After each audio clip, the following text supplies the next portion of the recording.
Hello everyone. Today I'd like to spend my time with you discussing the larval control of floodwater mosquitoes in Mercer County, New Jersey.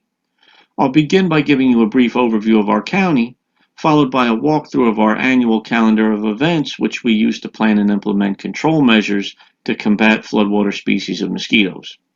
I'll also share some of the most common occurrences we experience while performing this type of work, as well as our methods of intervention, and then wrap up with a brief discussion regarding our surveillance efforts. So jumping right in, you can see the state of New Jersey on your left and a map of Mercer County on the right. We're located in the west central portion of the state along the Delaware River within a suburban corridor that spans from New York through Philadelphia.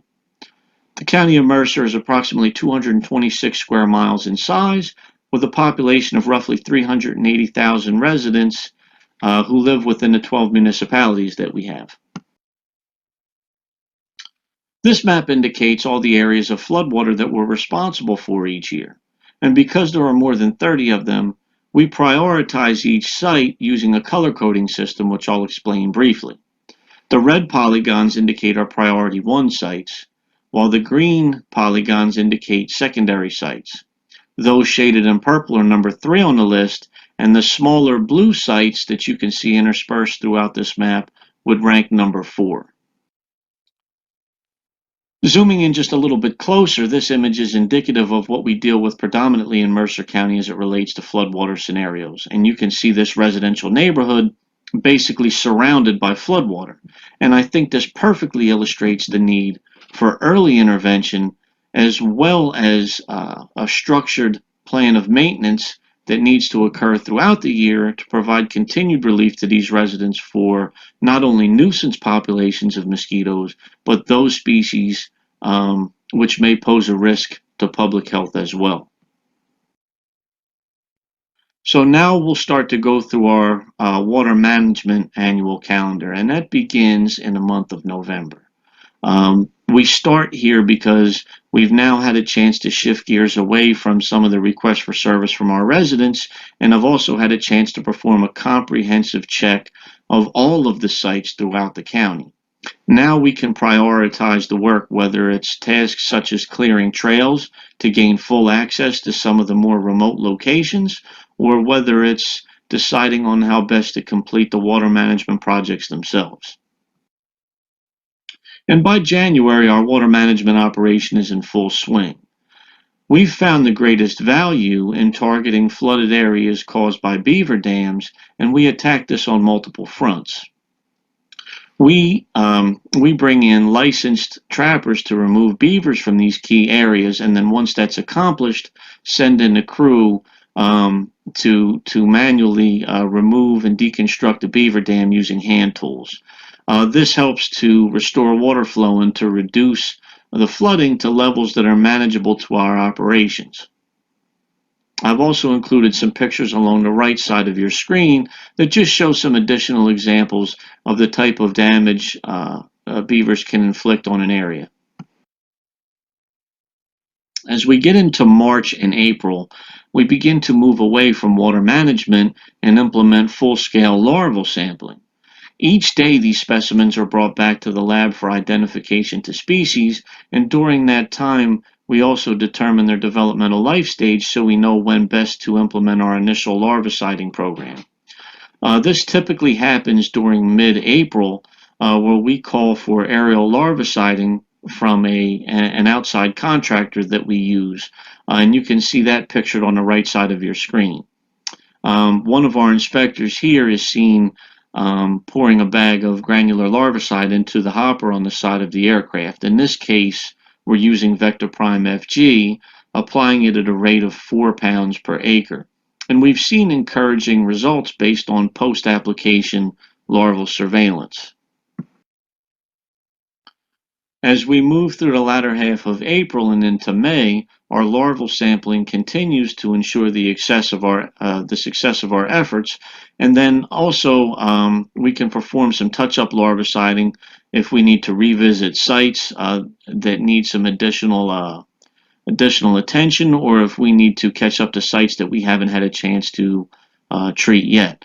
And then if Mother Nature deals us a kind hand, The spring bloom tends to help dry down some of this flood water, so we have less to deal with. Of course, if the opposite occurs, we're prepared for that as well, and we'll call in this outside contractor again to perform some additional aerial larviciding. As we get into June right through October, our inspectors are typically inundated with requests for service from our residents for a number of different reasons, including container inhabiting species, which is a whole nother presentation.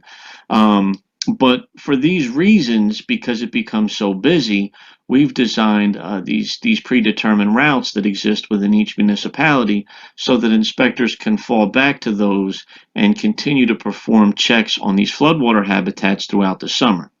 One thing I'll highlight here in the same vein as floodwater is the need to keep an eye on the functionality of detention basins, particularly in the spring and summer months when we have intermittent rain or torrential downpours that starts to overwhelm these basins, and then they become clogged and don't drain properly, and that can present quite a problem for us, which leads me into topic, and that is the most common floodwater scenarios that we deal with. So starting from right to left here, on the right side of your screen is another basin that is malfunctioning. So some recent rainfall has occurred, and this basin can't drain because the trash racks are clogged up and won't allow the water to flow. And so if you think of the magnitude of the problem, I just want to put this in perspective for you. Because of the 12 municipalities that we have, several of them have hundreds of these basins within their municipal borders, all of which need to function properly. And so if they didn't, or if they were left unchecked, you could imagine the magnitude of the problem just looking at this one basin and thinking about how many mosquitoes could inhabit this one area of floodwater. And then next to that would definitely be the impoundments created by beaver dams. Because despite our best efforts, beavers are resilient and they tend to reestablish themselves quickly in the areas where we've just worked. And so they can rebuild right under our noses, and we're typically on a razor's edge trying to deal with that. And sometimes the situation becomes emergent where we have to drop what we're doing and treat these locations immediately.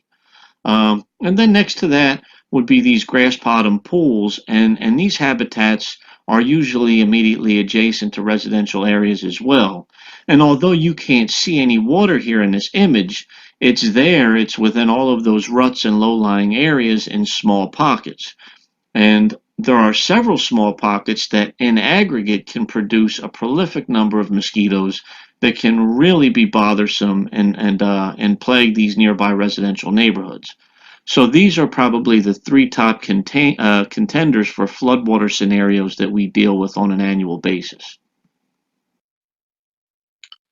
So now I'll move into our methods of intervention, and most of this equipment that you see is probably familiar to most, if not all of you, but I'll go through them briefly starting in the upper left-hand corner. What you see pictured there is an amphibious vehicle. This is an Argo. It's an 8-wheeled vehicle equipped with tracks that allow it to maneuver through some of this marshy terrain that we often have to treat. We've outfitted this particular Argo with a broadcast spreader that enables us to dispense a granular larvicide throughout this habitat and is an invaluable intermediate step between aerial larviciding and treating on foot, especially when time is of the essence and aerial applications aren't necessary. But again, treating on foot may take too long or be overburdensome to the operation. So moving over one to the right in the upper right hand corner are the ATVs that we use. Typically, these are equipped with 35-gallon liquid larvicide tanks and electric pumps and sprayers to dispense a liquid larvicide in situations where vegetation has grown densely over standing water and granular larvicide may not be as effective. Moving down to the lower right-hand corner of your screen is the helicopter, and I think at this point in the presentation goes without any explanation.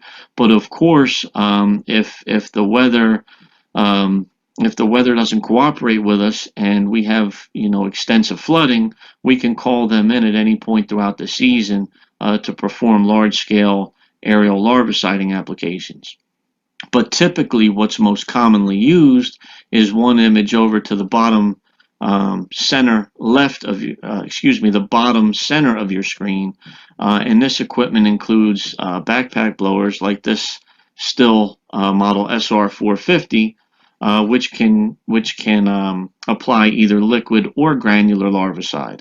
In addition to that, we have hand pump tanks typically used for pupicide if it comes to that as a last resort. And then we have these smaller hand seeders, which can be used, just for touch-ups on smaller operations. And then in the bottom left-hand corner of your screen, I've saved one of my favorites for last, and that is simply fish. In this case, fathead minnows. We like to use these in impoundments or woodland pools that don't dry down throughout the season because they provide great control, again, season long, and it also augments our integrated mosquito management program and increases the positive outlook on our public perception as well, because we're using these biological control methods rather than solely depending on the use of pesticides to control mosquitoes. And then one of the last, but certainly not least, methods of intervention we have is communication. And whether that's directly with residents as we need to, or more importantly, with local health and public works departments and homeowners associations. Um, these entities can be of incredible value to this operation, specifically in regards to malfunctioning detention basins. And oftentimes, it's through no fault of their own, it just flies under the radar. And a lot of times, these folks aren't aware of the magnitude of the mosquito issues that can come from neglecting these basins. So once you reach out and explain that to them, not only have they been supportive to us, but they've provided additional resources to get in there and clean them up and maintain them, so that we can focus our efforts elsewhere during the summer months when we're extremely busy.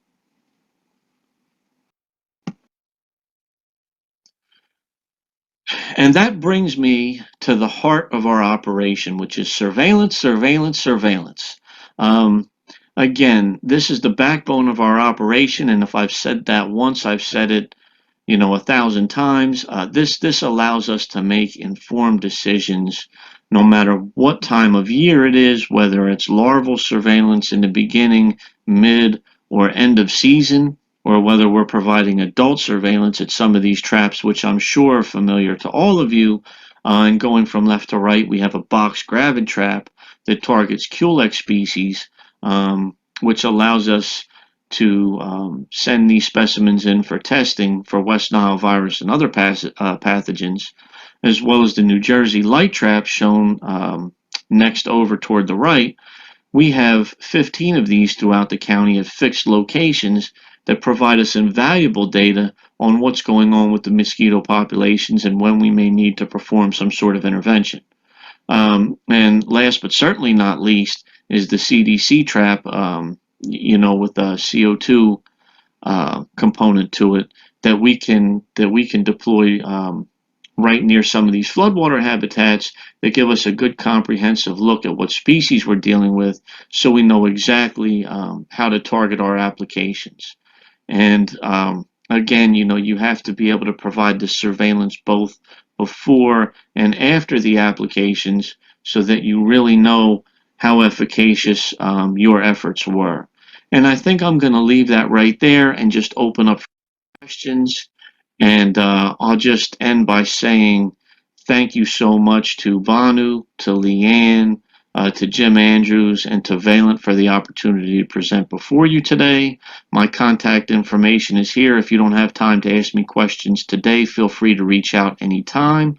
But otherwise, I'm certainly ready to address any questions that you may have. Thank you all so very much.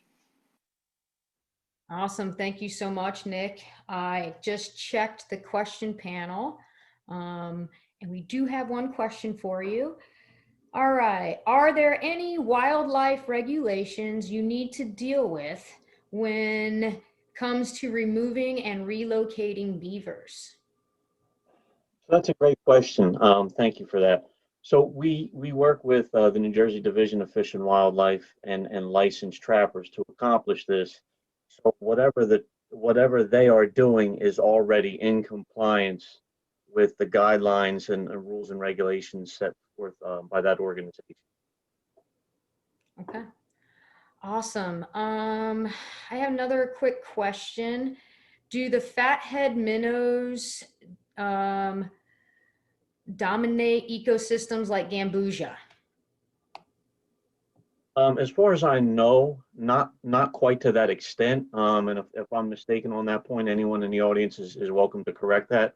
But they are more suited for woodland pools and that sort of thing, where Gambusia would be restricted to situations maybe like abandoned swimming pools or something like that, that we can, in a sense, guarantee that it won't flood over, and then introduce those fish into the ecosystem. So they're a little bit more friendly in that regard than Gambusia would be.